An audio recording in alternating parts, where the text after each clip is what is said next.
I got a question from a friend of mine this weekend. She raises animals, and she originally said that she had wasps getting into her feed, and she was like, asking me what to do with them. And originally I said to her, well, right now every wasp you see is going to be a queen, and so if you pinch them, you're getting rid of a nest.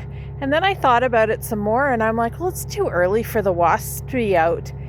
And so I asked her the color. Well, it's honeybees that she has getting into her feed for her animals. So this is how we feed pollen supplement. They're pretty common for commercial beekeepers. Even if you're a hobby beekeeper, you don't have to use this kind of machine or this kind of vessel. You can use something else. But basically, it's just a powder that the bees will fly to. Some of them, their base is soy flour. Some of them, it's something else. But while it's still basically winter around and there's no pollen yet in the trees, the bees go out looking for pollen on warm days, or basically a protein source.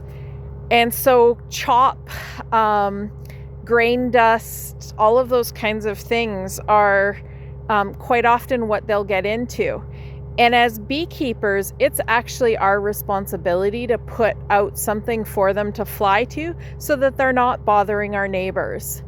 And so if you are close to a bee yard and you have animals and perhaps the bees are getting into, grain dust or chop dust or something like that, call your local beekeeper.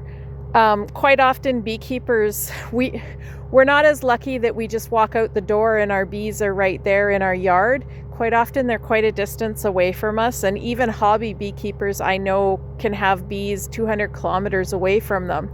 So they may not have realized that the weather's warmed up and that the bees are flying, or they may not have been able to get out to that yard yet to know.